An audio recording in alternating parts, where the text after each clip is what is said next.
یہی تشویر وبرکاتہ.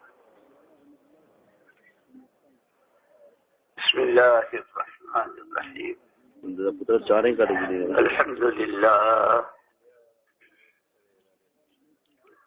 الحمد لله نحمده ونستعينه ونستغفره ونؤمن به ونتوكل عليه ونعوذ بالله من شرور أنفسنا ومن سيئات أعمالنا. من يهديه الله فلا مضل له ومن يضلله فلا هادي له. ونشهد أن لا إله إلا الله وحده لا شريك له.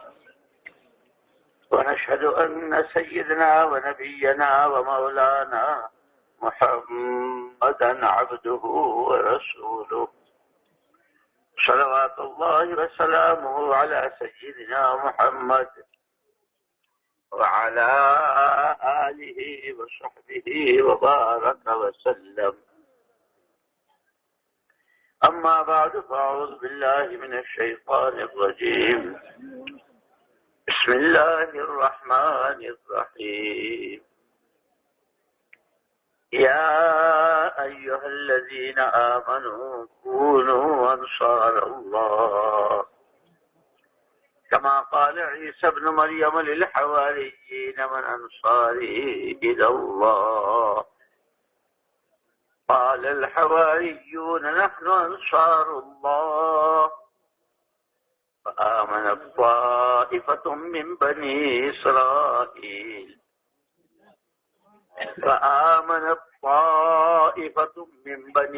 إسرائيل وكفرت طائفة فأيدنا الذين آمنوا على عدوهم فأصبحوا ظاهرين. وقال الله سبحانه وتعالى يا أيها الذين آمنوا إن تنصروا الله ينصركم ويثبت أقدامكم. وقال الله سبحانه وتعالى ولينصرن الله من ينصره إن الله لقوي عزيز. وقال الله سبحانه وتعالى إذا جاء نصر الله والفتح ورأيت الناس يدخلون في دين الله أفواجا فسبح بحمد ربك واستغفر إنه كان توابا. وقال رسول الله صلى الله عليه وسلم إن هذا الخير خزائن وللخزائن مفاتيح فطوبى لعبد جعله الله مفتاحا للخير ومغلاقا للشر. وقال رسول الله صلى الله عليه وسلم إذا عظمت أمة الدنيا نزعت منها هيبة الإسلام وإذا تركت الأمر بالمعروف والنهي عن المنكر حرمت بركة الوحي وإذا تسابت أمتي سقطت من عين الله أو كما قال رسول الله صلى الله عليه وسلم. میرے پیارے بھائیوں، دوستوں، عزیزوں، اللہ جل جلالہ علم ونوالہ ارحم الراحمین اکرم الاکرمین. اب مخلوق پوری کی پوری اس کا کنبہ ہے. اس پورے کنبے میں سب سے زیادہ پیارے اللہ کو اس کے نبی اور اس کے پیغمبر علیہ الصلوۃ والتسلیمات. کہ تمام نبیوں کی پوری اور پیغمبروں کی پوری جماعت میں اللہ جل جلالہ عم نوالہ کو سب سے زیادہ پیارے حضرت رسول پاک صلی اللہ علیہ وسلم. اور حضرت رسول پاک صلی اللہ علیہ وسلم کو سب سے زیادہ پیاری آپ کی امت. اسی لیے میرے بزرگوں، جس طرح ایک لڑکے لڑکے کا رشتہ ہوتا ہے، رشتہ ہونے سے پہلے، شادی سے پہلے دونوں طرف کے خاندان، بڑے بوڑھے چھوٹے، عزیز قریب، جاننے پہچاننے والے، سب سر جوڑ کے بیٹھتے ہیں. تحقیقات، دجیال کیسی ہے، ننیال کیسی ہے، لڑکا کیسا ہے، لڑکی کیسی ہے. اور ان ساری تحقیقات کے بعد جب نکاح ہوتا ہے تو اس کی بنیاد کہ ان کے دونوں کا گھر آباد ہو جائے. اب یہ گھر کتنے دن کے لیے ہے؟ اگر پوری زندگی دونوں بہت آرام سے، راحت سے، محبت سے، پیار سے ایک دوسرے کا حق پہچان کر ادا کرتے ہوئے رہے تو 60 سال، 70 سال، 80 سال. ایک وقتی گھر آباد ہو جائے اس کے لیے سارے سر جوڑتے ہیں، سر جوڑ کے بیٹھتے ہیں اور کہاں کہاں کی تحقیقات کرتے ہیں.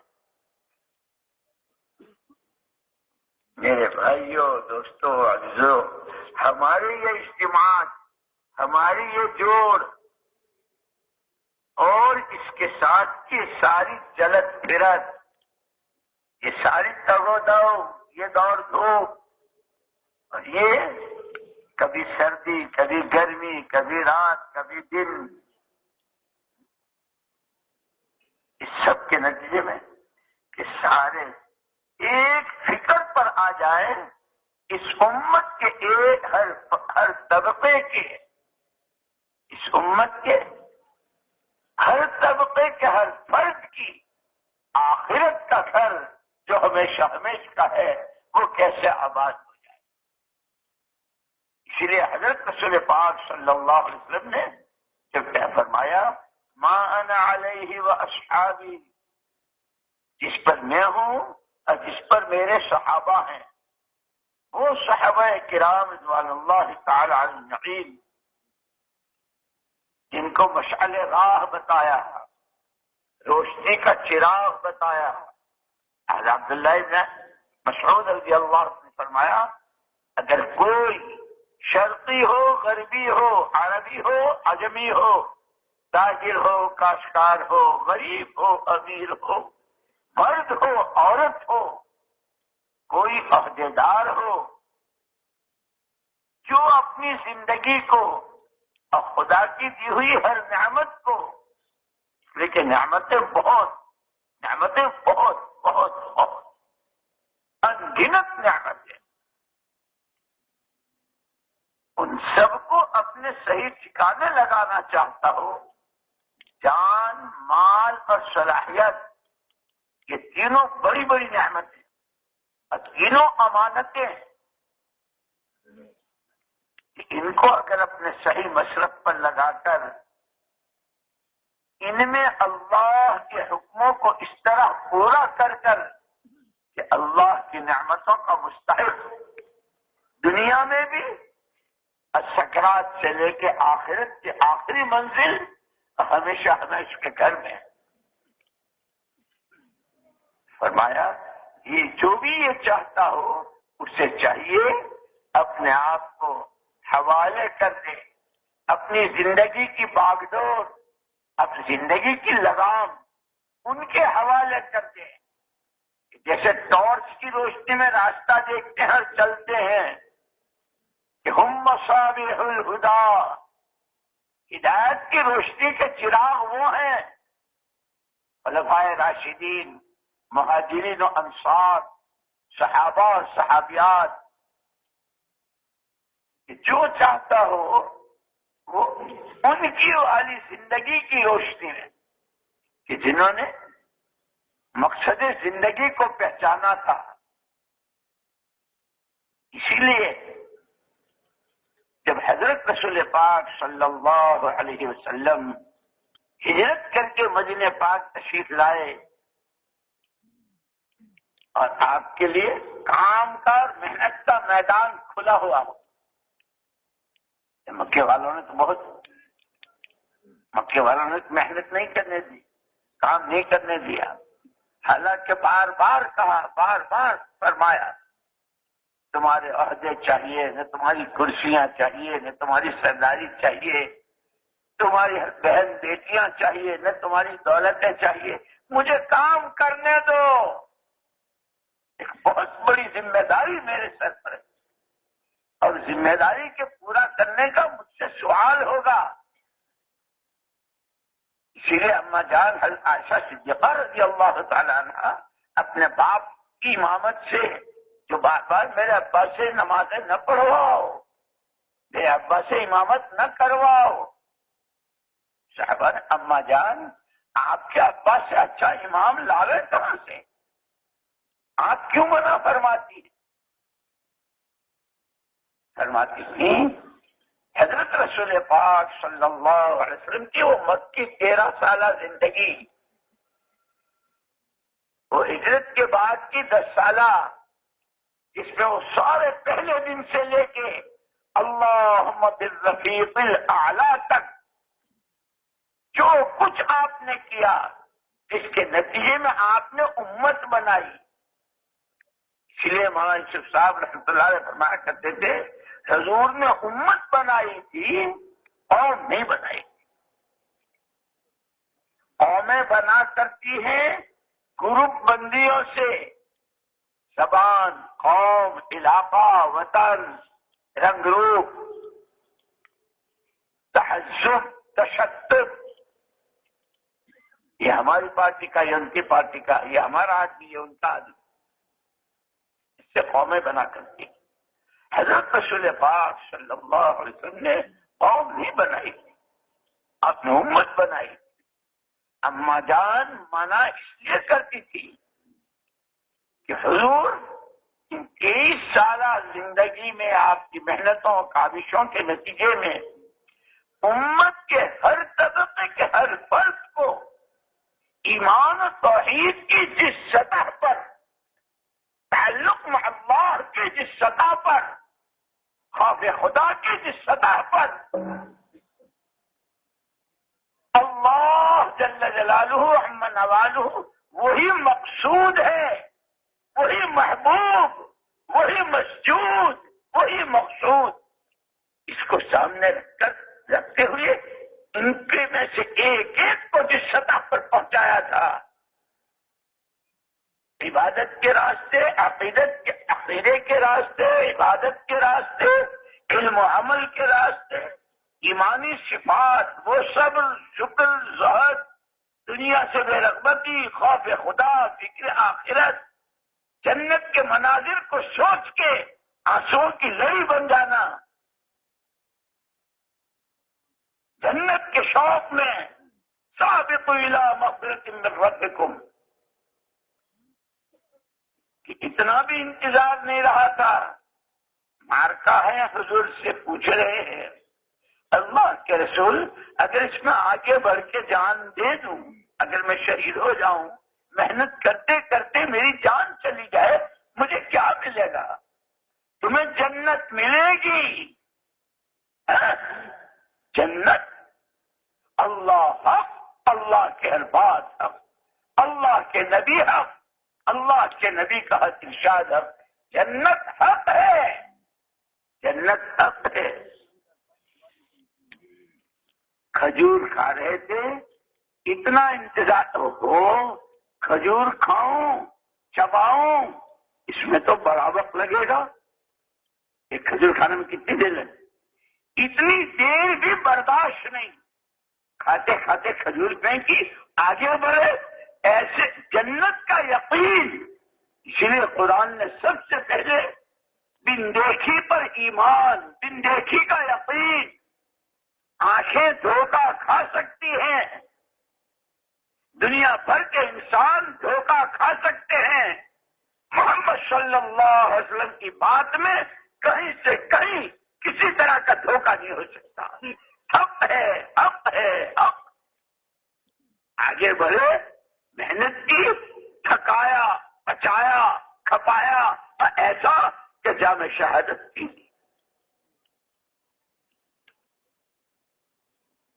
کہ حضور پاک صلی اللہ علیہ وسلم اس امت کو اپنے زمانے کے لوگوں ہر ایک کو جس سطح پر اس ایمان کے کیا تقاضے ہیں، الحلال بین والحرام بین، کہ صاف واضح یہ حلال یہ حرام یہ جائز یہ ناجائز، اس کی اونچی سے اونچی سطح پر.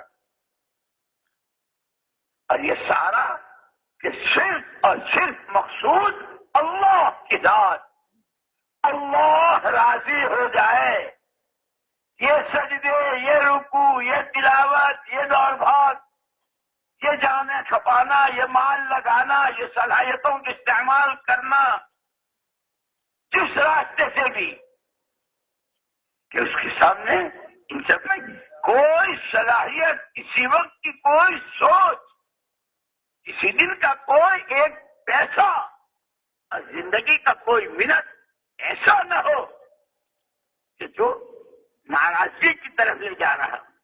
ہر وقت کا فکر دامندی ہے کہ جس سطح پر حضور امت دے کر گئے ہیں.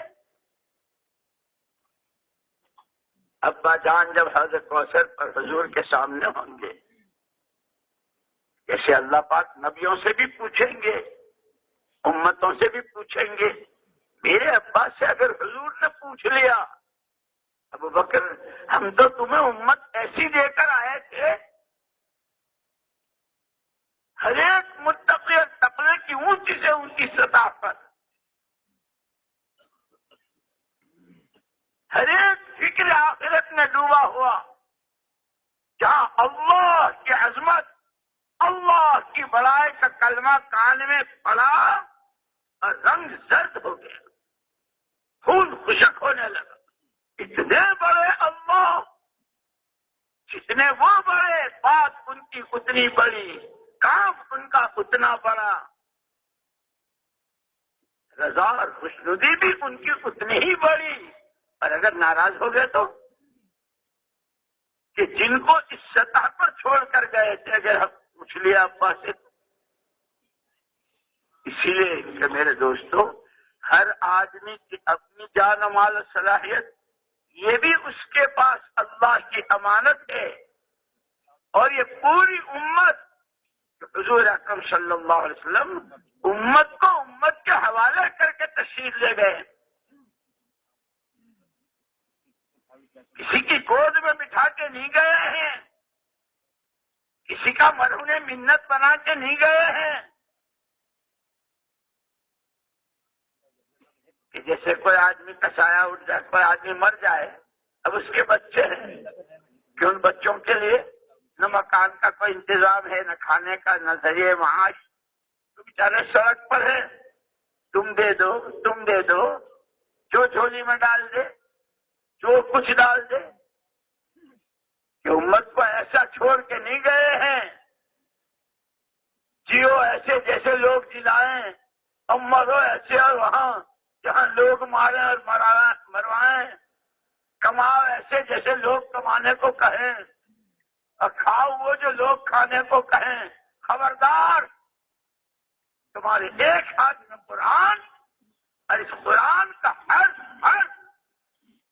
اور اس کا ہر تقاضا جان سے متعلق ہو، مال سے متعلق ہو، صلاحیتوں سے، اندھیرے سے اجالے سے، گھریلو کاروباری سماج اور سوسائٹی کی زندگی سے، اپنے اور اللہ کے ساتھ کے تعلق سے متعلق، اپنے اور اللہ کے بندوں سے متعلق، کہ اس کی مکمل رہبری قرآن ہے. یہ قرآن امت کے ہر طبقے کے ہر فرد میں حاضر ہے، تجارت کرتا رہے، کاشتکار ہے، کھیتی کرتا رہے، مزدوری ہے، کارخانے داری ہے، کسی منصب کا عہدیدار اور کرسی والا ہے، جو جہاں ہر ایک قرآن کی روشنی میں ہر قدم پر اللہ کا حکم کیا ہے، اس کو پورا کرنے کا نبوی طریقہ کیا ہے؟ اس لیے کھانے کو، کمانے کو بھی، بچوں کو، شادی بیاہ کو منع نہیں کیا، ہر شکل میں ہر قدم پر دین دیا ہے۔ اور یہ دین زندگی میں اس وقت آئے گا جس نے دین دیا ہے، جس کا یہ دین ہے اللہ جل جلالہ عظم نوالہ، کہ پہلے اس کو پہچانو، اس سے تعلق بناؤ۔ یہ قرآن نے کہا تعلق مع اللہ، تقرب الی اللہ، معیت اللہ اور نصرت اللہ۔ پہلے اللہ سے تعلق بناؤ۔ لوگ اپنے تعلقات پر رشتے ہیں، لوگ اپنے تعلقات پر کیسی کیسی باتیں کرتے ہیں کہ باقی جتنے تعلقات ہیں، نہ جانے آج تک دنیا میں کتنوں کے تعلقات میں دھوکہ دیا۔ 50 سال پرانے کاروباری پارٹنر، شریک کاروبار،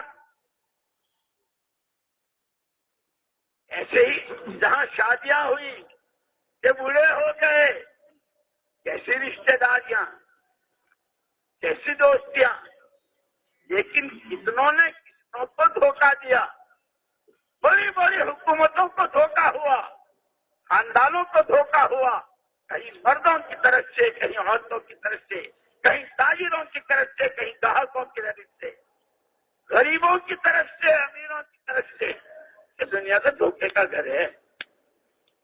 لیکن پوری تاریخ انسانیت میں جب سے دنیا بنی ہے اور انسانوں کی آمد اس عالم میں شروع ہوئی ہے، اس وقت سے لے کے آج تک کوئی ایک بتا دے جس نے سچ مچ اللہ سے تعلق بنایا ہو اور اس کو اس تعلق میں دھوکہ ہوا ہو۔ اللہ کا تعلق، اس لیے یہ بھی بتا دیا تعلق میں اللہ، تقرب الی اللہ، معیت اللہ اور نصرت اللہ، کہ یہ کیسے حاصل ہوگا؟ کہ پہلے تعلق بنے گا اللہ کا، اللہ کی مان کر چلنے سے۔ اسی لیے 24 گھنٹے کی زندگی کا کوئی قدم ایسا نہیں جس میں بندے کی طرف اللہ کا حکم متوجہ نہ ہوتا۔ سو رہے ہیں، آنکھ کھل گئی، بول رہے ہیں، سن رہے ہیں، گھر سے نکل رہے ہیں، گھر میں آ رہے ہیں، مسجد میں آ رہے ہیں، کسی سے مل رہے ہیں، 24 گھنٹے میں ہر قدم پر، کہ جو جتنا حکموں والی زندگی پر آئے گا، سب سے پہلے حکموں کے راستے سے، یہ اللہ کے فرائض ہیں، یہ اللہ کا حق ہے۔ جتنے فرائض ہیں اللہ کا حق، کہ اب ان فرائض کو اہتمام کے ساتھ ادا کرنے سے اللہ سے تعلق بننا شروع ہو جائے گا۔ اس لیے اس کے اہتمام کا بھی حکم دیا کہ سب سے اونچی عبادت وہ نماز ہے۔ شاہ ولی اللہ صاحب محدث دہلوی رحمۃ اللہ علیہ نے کہ بندے کی بندگی کے اظہار کی، بندہ ہوں آپ کا، آپ میرے معبود ہیں، کہ بندے کی بندگی کے اظہار کی سب سے اونچی شکل نماز ہے، کہ جب اخیر میں یہ سجدے میں پڑ جاتا ہے، ناک جو آدمی کی عزت، چہرہ جو آدمی کی وجاہت، کہ سب کو زمین پہ ڈال کے اقرار کرتا ہے آپ معبود ہیں، میں بندہ۔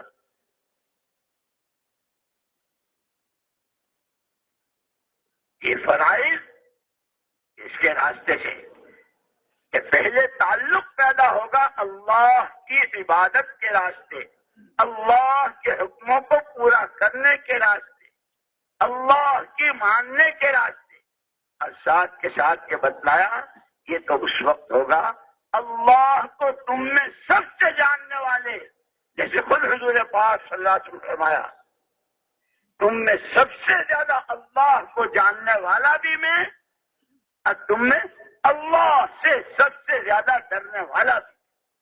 اسی لیے جو جتنا نبی کی راہ چلے گا وہ اللہ کی طرف، اللہ کے قرب کی طرف بڑھے گا۔ نبی کی چال چلنے، نبی کا راستہ اختیار کرنے، اللہ کے حکم کو پورا کرنے میں تو مجاہدے آئیں گے، طبیعت کے خلاف بہت ساری چیزیں پیش آئیں گی۔ لَتُبْلَوُنَّ فِي أَمْوَالِكُمْ وَفِي أَنفُسِكُمْ، کبھی جانوں سے متعلق، کبھی مالوں سے متعلق، کبھی اپنوں کی طرف سے، کبھی پرایوں کی طرف سے، مختلف حالات چل رہے ہیں۔ مقصود اللہ کی ذات ہے، اس مقصود کی طرف چلنے کے لیے راستہ محمد صلی اللہ علیہ وسلم کا، کہ جتنا آپ نے اللہ کو جانا اور پہچانا اور آپ ڈرے، اور جتنا آپ نے اللہ کو راضی کیا، ایسا کسی نے راضی نہیں کہ ہر ایک کی زندگی کا مقصود اللہ، اللہ، تو نہ روٹھے تیرا روٹنا ہے غضب۔ زمینیں ہاتھ سے نکل جائیں، دستہ سے نکل جائے، زمینیں آسمانوں پر چلی جائیں، پورب پچھم ہو جائے، جو چاہے ہو، تو نہ روٹھے تیرا روٹنا ہے غضب۔ اللہ مقصود زندگی، اسی کی طرف ہر آن چلنا، ہر قدم پر اس کی رضا کو سوچنا۔ میرا یہ بول، میری یہ نظر، میرا یہ فکر، میری یہ سوچ، میری یہ کمائی، میرا یہ خرچ مجھے اللہ کے قریب لے جا رہا ہے۔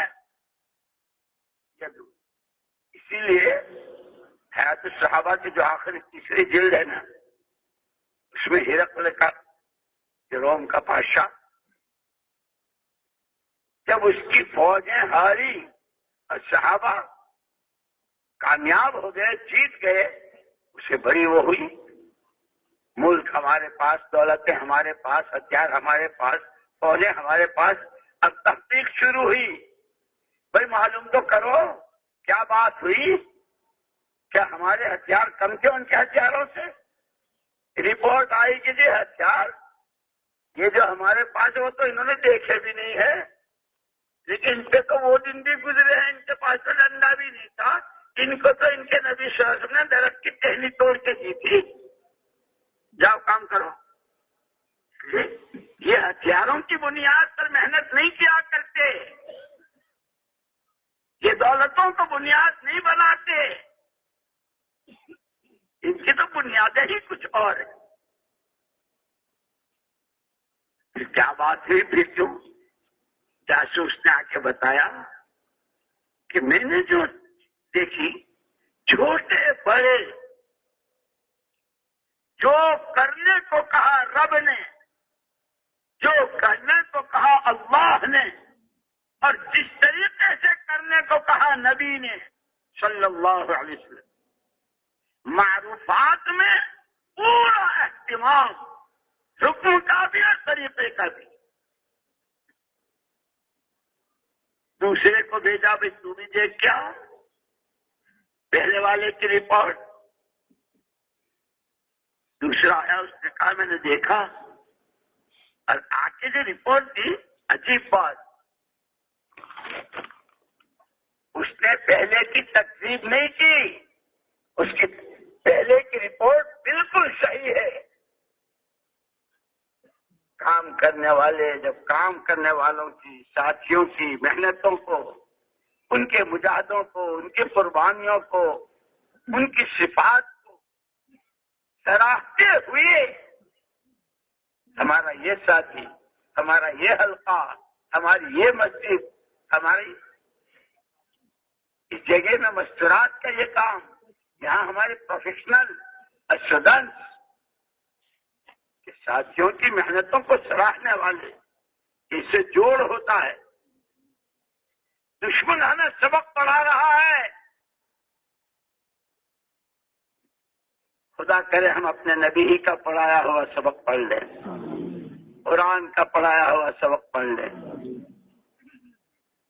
دوسرے نے آ کے کہا بالکل اس نے صحیح رپورٹ دی ہے، میں نے جو چیز محسوس کی، جو اہتمام ان کا معروفات کے پورا کرنے اور حکموں کو پورا کرنے میں ہے، وہی اہتمام بلکہ اس سے زیادہ منکرات اور محرمات سے بچنے میں ہے کہ کہیں اللہ کا کوئی حکم ٹوٹ نہ جائے۔ تیسرا ان کا باس تھا بڑا، اسے بھیجا، بھائی تو بھی دیکھ کیا، تو کیا دیکھ کے آتا ہے؟ وہ آیا، اس نے کہا کہ بالکل دونوں کی رپورٹیں 100% صحیح ہے، لیکن وہ جیتے ہم ہارے اس کی بنیاد ہی کچھ اور ہے۔ اس لیے کہ وہ نمازیں پڑھتے ہیں، روزے رکھتے ہیں، تعلیم کے حلقوں میں بیٹھتے ہیں اور بالکل ستون کی طرح نمازیں پڑھتے ہیں، کہیں ذرا برابر لچک اور کہیں کوئی حرکت نہیں۔ یہ تو ان کے روتے بھی ہیں، ذکر بھی کرتے ہیں، نمازیں بھی پڑھتے ہیں، لیکن یہ تو ان کی اپنی ذاتی زندگی ہے، شخصی زندگی ہے۔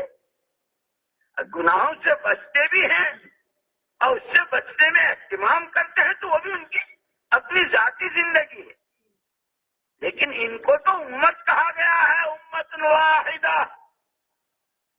وہ تاجر ہو، کاشتکار ہو، غریب ہو، امیر ہو، چھوٹا ہو، بڑا ہو، مرد ہو، عورت ہو، جوان ہو، کنواری ہو، سب مل کر ایک امت۔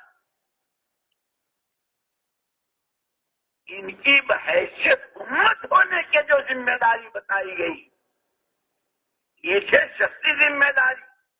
ہر ایک کو اپنا دین سیکھنا، دین پر چلنا، یہ ان کی ہر ایک کی شخصی زندگی سے متعلق بحیثیت امت ہونے کے۔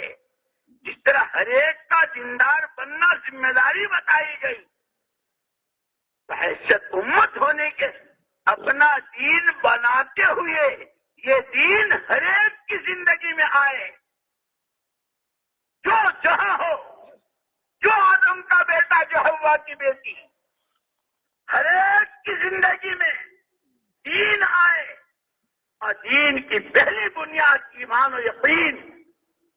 ہر ایک کا واسطہ اللہ سے، ہر ایک کا رشتہ اللہ سے، جو ہر ایک کے دل میں اللہ کی بڑائی، اس کی عظمت، اسی سے ہونے کا یقین، اس کے غیر سے کچھ نہ ہونے کا یقین۔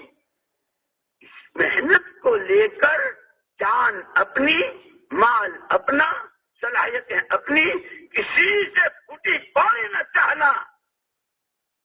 ما اسألکم علیہ من اجر، جو تمام نبیوں کی آواز تھی اور جو ان کے نبی کی آواز تھی، یہ امت اس پر بنائی گئی کہ ہمیں تم سے کچھ نہیں چاہیے، ہمیں تم سے کچھ نہیں چاہیے، ہماری ان محنتوں کا بدلہ ہمیں اللہ دے گی۔ اس لیے ایک موقع پر ہم بیٹھے ہوئے تھے، ہمارے حضرت مولانا انعام الحسن صاحب رحمۃ اللہ علیہ کے پاس باتیں ہو رہی تھی۔ امام علی صاحب، ہمارا کام تو بہت آسان ہے، ہمارا کام تو بہت آسان ہے۔ کیوں؟ کہ اس محنت پر جسے جو کچھ لینا ہے وہ تو آخرت میں اللہ سے لینا ہے، جھگڑا کس بات کا؟ فرمایا ہاں، جب نفس بیچ میں آ جاتا ہے اور نفسانیت آ جاتی ہے کہ بس یہاں سے مسئلے شروع ہوتے ہیں۔ اسی لیے اس نفس کو آدھا حدود بتایا، تیرا بھائی تیرا دشمن نہیں ہے، تیرا پڑوسی تیرا دشمن نہیں ہے، تیری مارکیٹ کے لوگ تیرا دشمن نہیں ہیں، تمہارے عہدیدار اور عہدیداروں کے لیے ان کی پبلک دشمن نہیں ہے۔ ان اعداء عدوک ما بین جنبیک، وہ گھر کا بھیدی وہ چھپا ہوا، اس لیے کہ شیطان بھی دشمن ہے، اور قرآن نے ببانگے دوہل کہا ہے ان الشیطان لکم عدو فاتخذوہ عدو، لیکن کمزور بھی بہت ہے۔ اس کو جو پانی ملتا ہے اور اس میں جو بہادری آتی ہے، اور یہ جو اچھوں کو ورگلاتا اب بہتا کے نہ جانے کہاں سے کہاں لے جاتا ہے، کہ صبح کو ایمان تھا شام کو ہاتھ دھو بیٹھے، شام کو تھا صبح ہاتھ دھو بیٹھے۔ اس میں سب سے بڑا دخل آدمی کے اپنے نفس کا، نفس امارہ، اس لیے دعائیں سکھائی، اصل کا نفسم بک مطمئنۃ تؤمن بلقائک وترضى بعطائک، پروردگار ایسا نفس جو مطمئن ہو، تیری رضا میں رضا ہو، تیری ہر عطا پہ جو کچھ تو نے دیا ہے اس پر قناعت ہو، کہ پھر ان کے لیے لوریاں گائی جائیں گی بچوں کو سلانے کے لیے، یا ایتھا النفس المطمئنہ ارجعی الی ربک راضیۃ مرضیہ فادخلی فی عبادی وادخلی جنتی۔ اس طرح مائیں لوریاں گاتی ہے بچوں کو سلانے کے لیے۔ یہ جس نے نفس پر قابو پایا، شیطان کو زیر کیا، اللہ کے حکموں کی لگام لگائی، نبی کے راستے پہ جان کھپائی، تو دنیا لأہلہا، چھوڑو دنیا والوں کے لیے، کونوا من ابناء الآخرہ، آخرت والے بنو۔ جب ان کے لیے دنیا رو رہی ہوگی اور ان کے لیے لوریاں پڑھی جا رہی ہوں گی، یا ایتھا النفس المطمئنہ، اے نفس مطمئنہ، اب تیرا وقت آ گیا، ادخلی، جنت میں جاؤ ہمارے بندوں کے ساتھ۔ اس لیے میں عرض کر رہا تھا میرے دوستو کہ اصل زندگی کا مقصد صرف اور صرف اللہ کی ذات، ہر ایک کو اپنی اپنی جگہ سے چل کے پہنچنا وہاں ہے۔ تاجروں سے بھی اس کا مطالبہ، حکمرانوں سے بھی اسی کا مطالبہ، چھوٹے بڑے نئے پرانے مرد عورت عوام خواص شرقی غربی عربی عجمی، ہر ایک سے یہی ایک مطالبہ۔ اس لیے قرآن نے کہا حالات تو تمہارے الگ الگ ہوں گے، کوئی غریب ہے کوئی امیر ہے، کسی کا رنگ کالا ہے کسی کا گورا ہے، کوئی مکے مدینے میں رہتا ہے اور کوئی روس اور چائنا میں رہتا ہے، جو جہاں جس کا جو، لیکن ففروا الی اللہ، تمہارا ہدف، تمہارا مقصد، تمہاری منزل وہ اللہ تک پہنچنا ہے۔ اور وہاں پہنچنے کے لیے جیسے کہیں جانا ہے تو آدمی پہلے طے کرتا ہے مجھے ہوائی اڈے جانا ہے، مجھے ریلوے اسٹیشن جانا ہے، یہ تو اب کس راستے سے جاؤں، لوگ بتاتے ہیں کس راستے سے، اس راستے کہ ہر ایک کو پہنچنا ہے اللہ تک، اللہ کو راضی کرنا ہے، کہ راستہ محمد الرسول اللہ صلی اللہ علیہ وسلم، کہ جس راستے سے آپ چلے ہیں اور چل کے دکھایا، نماز پڑھی پڑھ کے دکھائی اور پھر فرمایا نماز ایسے پڑھو، اتنا ہی نہیں، یہ نماز 100% زندہ ہو جائے اس کی محنت کر کے دکھائی، ایسا مجمع تیار کیا۔ کوئی باغ والے ہیں، کوئی مدینے کی منڈی میں کاروبار کر رہے ہیں، کوئی اپنا رشتہ لے کے جا رہے ہیں، ہر ایک کے لیے راستہ وہی، آنا ہے اسی راستے سے۔ مقصد زندگی اللہ کو راضی کرنا، اللہ تک پہنچنا۔ اس لیے میں نے عرض کیا تھا ہدف تو وہ ہے، مقصد تو وہ ہے، پہلے اس سے تعلق پیدا کرو۔ اس لیے تعلق مع اللہ، اور وہ کپڑوں سے، چتروں سے، لیتروں سے، ٹھیکروں سے، اس سے نہیں ہوتا۔ اللہ کا تعلق اللہ کی ماننے سے، اللہ کے حکموں کو پورا کرنے سے۔ اور پھر یہ بھی طے ہے، اللہ کا حکم تو پورا کر رہے ہیں، لیکن دیکھنا یہ ہوگا کس راستے سے پورا کر رہے ہیں۔ اگر محمد صلی اللہ علیہ وسلم والے راستے سے، آپ کے والے طریقے سے، آپ کے اتباع سے، تو پھر یہ اللہ تک پہنچائے گا۔ حکم تو بہت بڑا، نماز بہت اونچی، لیکن مرغے کی طرح ٹھونگے مار رہے ہیں۔ نماز پوری ہو گئی، ایک دفعہ بھی اللہ کا دھیان نہ آیا۔ بھائی نماز، اب مفتی صاحب فتوا دے دیں گے، بھائی 2 سجدے کیے ہیں، رکوع بھی کیا ہے، قیام بھی کیا ہے، قرآن بھی پڑھا ہے، اور ایسی 2 رکعتیں پڑھی، نماز تو ہو گئی۔ وہ نماز جو اللہ کا قرب دلائے، وہ نماز جو روز اللہ سے قریب کرے، اور ہوتے ہوتے انی معکم لئن اقمتم الصلاۃ وآتیتم الزکاۃ، تعلق پیدا ہوگا عبادت سے، اور اس عبادت کو جس مجاہدے کے ساتھ کیا جائے گا، جس حکم کو مجاہدے کے ساتھ، طبیعت کے خلاف، نفس کی چاہتوں کے خلاف، وہ پورا کرنا اللہ کا قرب دلائے گا۔ یہ قرب بڑھتے بڑھتے معیت کی شکل میں آ جائے گا۔ انی معکم، اس لیے روایت میں آتا نا کہ بندہ سب سے زیادہ قریب ہوتا ہے اللہ کے جب وہ سجدے کی حالت میں ہوتا ہے۔ عبادت کے راستے اللہ کا تعلق، اس عبادت کو پورا کرنے میں جو مجاہدہ، جو قربانی،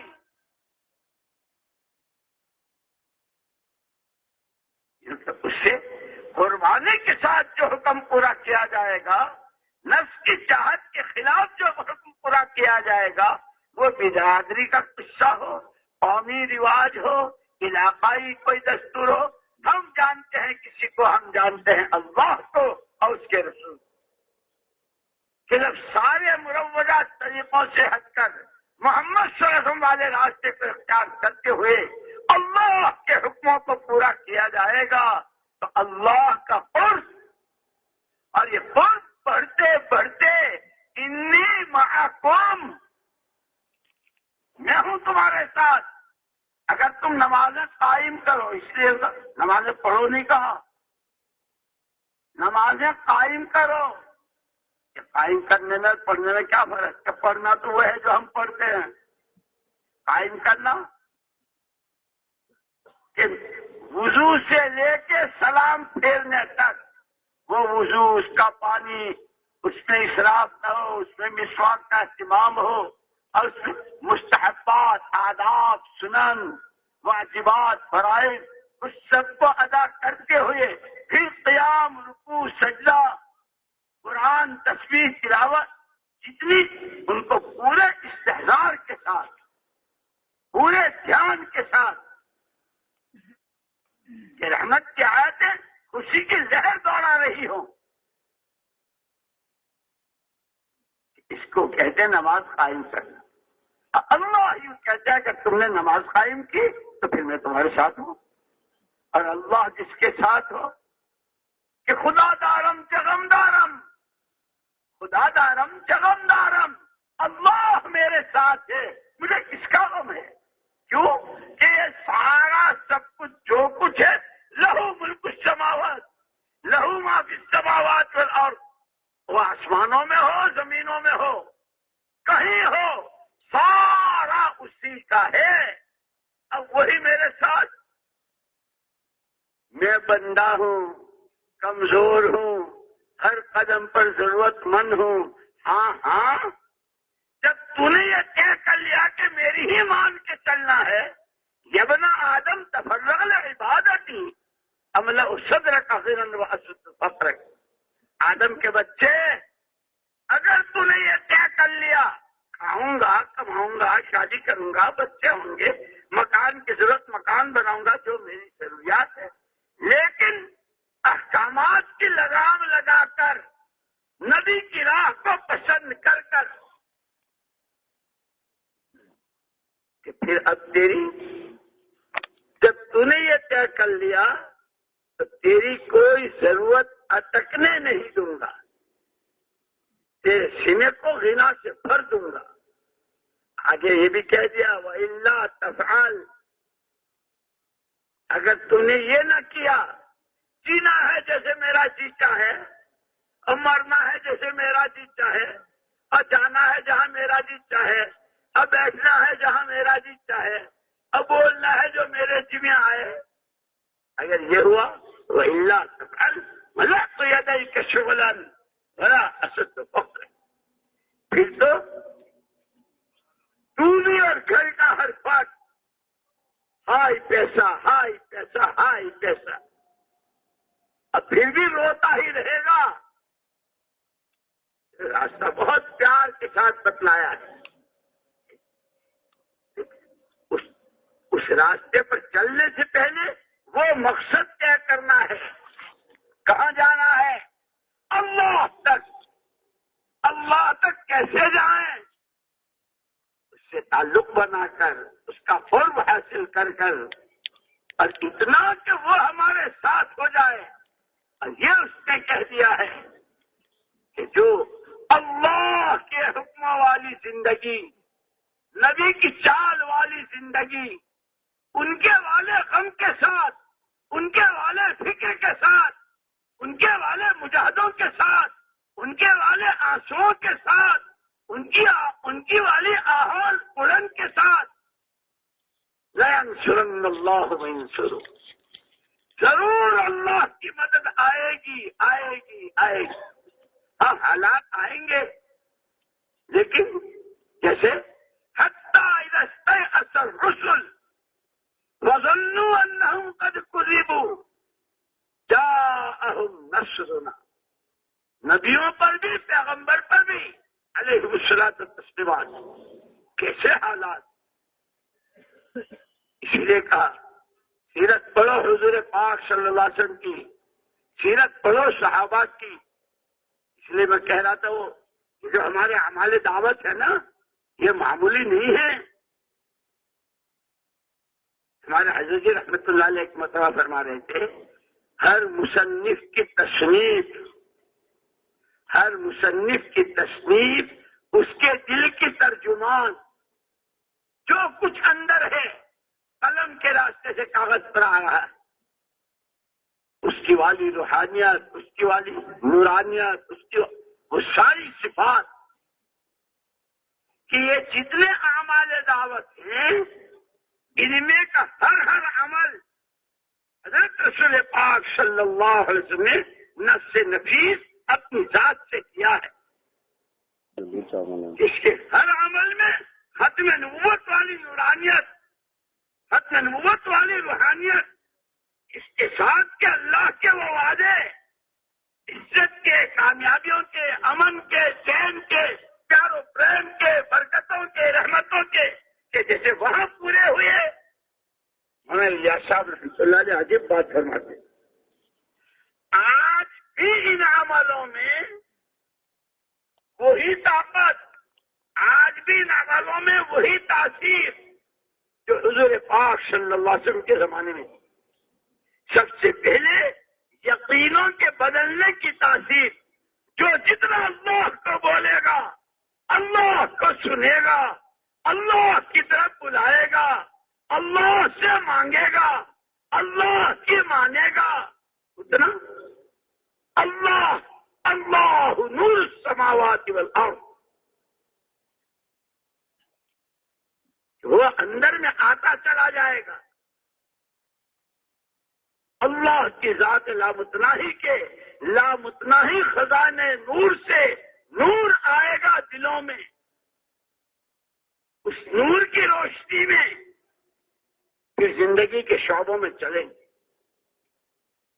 اس لیے صحابہ کرام رضوان اللہ عنہم فرماتے ہیں تعلمنا الایمان،